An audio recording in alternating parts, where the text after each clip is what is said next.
Hello there, and welcome.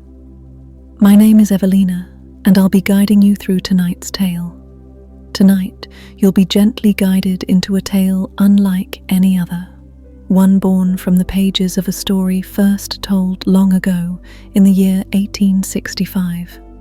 A story of wonder and whimsy, where nothing is quite as it seems, and every moment leads curiously to the next. Settle into your blankets, let the world fade softly behind you, and follow the dreamy footsteps of a little girl named Alice, whose quiet afternoon unravels into an extraordinary adventure beneath the earth. In this retelling of her timeless journey, familiar magic wears new words, lovingly reshaped for your rest. Now, close your eyes and let the wonder begin. On a lazy, golden afternoon, a young girl named Alice sat by a riverbank, feeling a little too warm and entirely too bored. Her sister was reading a book with no pictures and no dialogue, nothing exciting, nothing at all. Alice let her thoughts wander. She considered making a daisy chain, though that meant standing up and doing something, and that just felt like too much effort in the sleepy sunshine. But then something very peculiar caught her eye. A white rabbit zipped past her. Nothing too odd at first glance. But this wasn't the sort of rabbit one saw dashing through gardens or hiding in hedgerows. This one wore a waistcoat, buttoned snugly over his soft white fur, and he had the most curious pair of pink eyes, like he'd seen something marvelous and terrible all at once. More curious still, he muttered to himself as he scurried along. Oh dear, I shall be terribly late." And then to Alice's astonishment, he tugged a shining pocket watch from his waistcoat and checked the time with a look of absolute dread. Alice blinked once, then twice. "Did I just see that?" she whispered aloud, not expecting an answer. But something inside her, some little voice that always wanted more, snapped awake. She leapt to her feet in a flash, all thoughts of daisy chains and warm daydreams forgotten. Curiosity, that old, mischievous companion of hers, had taken over completely. She hurried across the grass, nearly stumbling over her own shoes, trying not to lose sight of the rabbit's bobbing tail as he darted toward a thick hedge. There, just beneath the leaves, was a hole. Round, shadowed, and far larger than any rabbit hole she had ever seen. The rabbit didn't hesitate, and neither did she. Alice dropped to her knees and crawled forward. Before she could think twice, she slipped and tumbled in after him. The earth gave way beneath her palms, and suddenly, down she went. What began as a stumble turned into a drop. The tunnel dipped, turned, twisted, and then fell straight down like the throat of a great well. Yet she didn't scream. There was no crash, no rush of panic. In fact, the fall was so slow and gentle, it felt as though the air itself were cushioning her descent. Walls of the tunnel passed her by like scenes from a floating dream. There were shelves tucked into the earth, stacked with tiny bottles and dusty books, all teetering on the edge of toppling. Cupboards opened and closed lazily as she floated past, their doors creaking softly like the slow breath of an old house. She even saw a map pinned to the side of the tunnel, although she couldn't make out the names.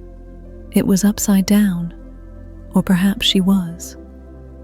As she drifted, her fingers brushed against a glass jar labeled orange marmalade.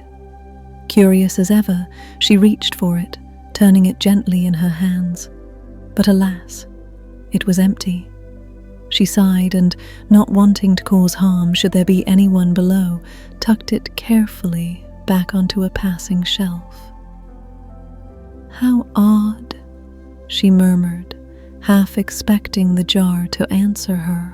Still, she fell, down and down, slower than a leaf on the wind. She imagined herself dropping clear through the planet, straight to the other side. I must be heading for the southern hemisphere, she mused. New Zealand, perhaps, or maybe Australia. She practiced a polite curtsy mid-air. Pardon me, ma'am. Could you tell me where I've landed? She giggled softly at the thought, though she did feel slightly foolish. There was no one to hear her but the tunnel itself, which didn't seem inclined to reply. She began to nod off, her thoughts turning fuzzy, her eyes half-lidded. The motion of the fall had grown soothing, like the rocking of a cradle or the sway of a boat. She was just beginning to dream of riding through the clouds on a marmalade jar with wings when, thump, she landed. It wasn't painful at all. In fact, she touched down atop a gentle heap of dry leaves and soft sticks. A few fluttered around her like confetti, and for a moment, she simply lay there, blinking up at the tunnel above. It was dark now. The rabbit was nowhere to be seen, but she could feel he had gone ahead. Alice sprang up, brushing off her dress, and found herself in a long, narrow passage lit by the dim glow of flickering lamps that seemed to hover just below the ceiling. She heard the faint patter of feet. There he was. The white rabbit was vanishing around a corner, muttering about his dreadful lateness. She ran after him, her steps echoing as she passed door after door lining the corridor. All of them were shut tight. Some were tall and grand, others were barely wide enough for a mouse to squeeze through. Eventually she reached the end of the hallway, where a glass table stood, glinting under the lamplight. Atop it sat a tiny golden key. Alice grabbed it at once, hope fluttering in her chest. She spun around and checked every door again, trying one lock after another. But each was either too large, too old, or too stubborn to accept the key.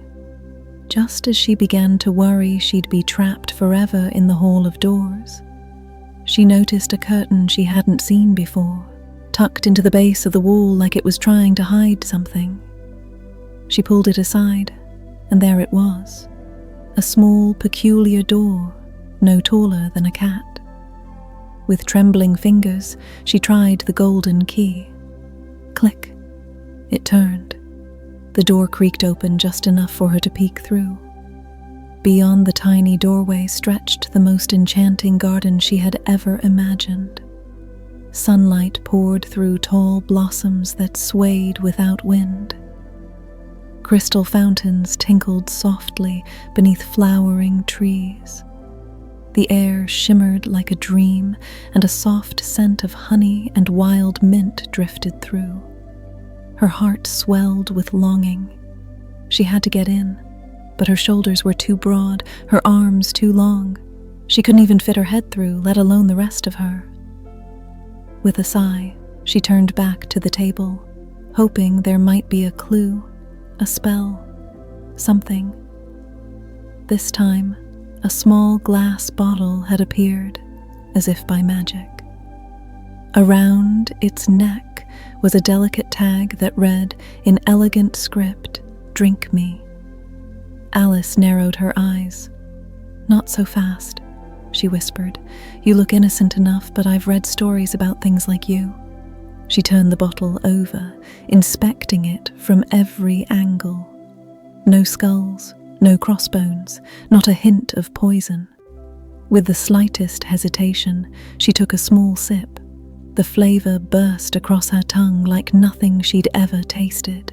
Cherry tart, creamy custard, golden pineapple, buttery toast, and something else she couldn't quite name, but made her feel warm and fizzy inside. She took another sip, then another. The room began to tilt. No, not tilt. She was shrinking.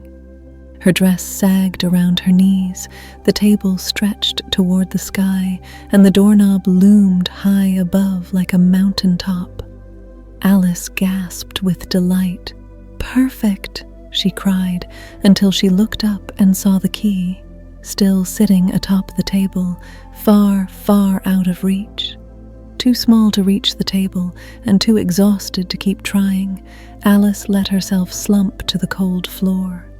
Her little hands balled into fists, her cheeks flushed with defeat. It was all simply too much. A beautiful garden, locked behind a door she could now fit through. If only she had the key.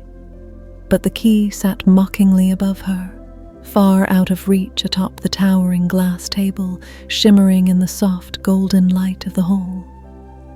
A tear welled up in one eye, then another.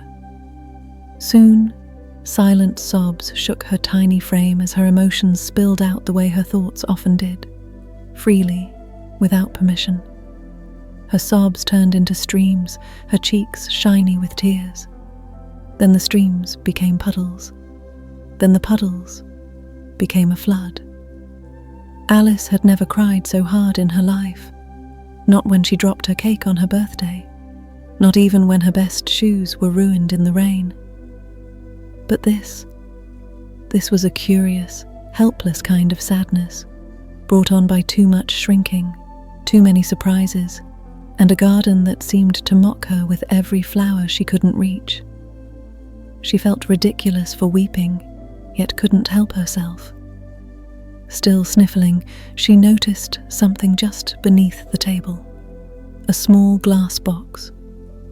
Crawling over, she opened it and found a neat little cake inside, and on it, written in perfectly piped currant letters, were the words, "Eat me." Alice stared at it for a moment, suspicious but hopeful. "Well," she whispered to herself, "last time I drank something, it helped. Perhaps this will be just the thing." She broke off a corner and popped it into her mouth. The taste was soft, buttery, and just a touch sweet, like something from a dream. At first, nothing happened. She blinked. She waited. Then suddenly, it began. Her arms stretched, her legs grew long, her view of the world tilted upward as if the walls themselves were shrinking. The ground fell away from her feet, and the once looming table now seemed barely waist high. Up she grew, her head brushing the hanging lamps above. Soon she had to duck and twist and lean just to avoid bumping her crown against the ceiling. "Oh dear," she murmured, her voice now echoing across the chamber. "This is rather more than I bargained for." At this new towering height, she easily plucked the golden key from the table. But when she turned to the little door, her heart sank all over again. She was far, far too big now. Her knees wouldn't fit, let alone her shoulders, and even if she tried to crawl, well, there simply wasn't a polite way to shove oneself through a door that small. She sat down again, awkwardly, and cried once more. But this time, her crying wasn't a quiet weep. These were grand, heartfelt sobs from someone who had been every size and still didn't feel quite right in any of them. Her tears splashed like raindrops on stone, faster and faster, pooling around her enormous boots. Before long, they rushed down the hall like a stream, soaking the rugs, sloshing against the doors, rising and rising until the water was lapping against her ankles, then her waist. She had made a flood of her own sadness. Suddenly, the sound of hurried footsteps echoed through the corridor. The White Rabbit had returned. He looked even more flustered than before, his fur fluffed and his watch clutched like a lifeline. "Oh, my whiskers!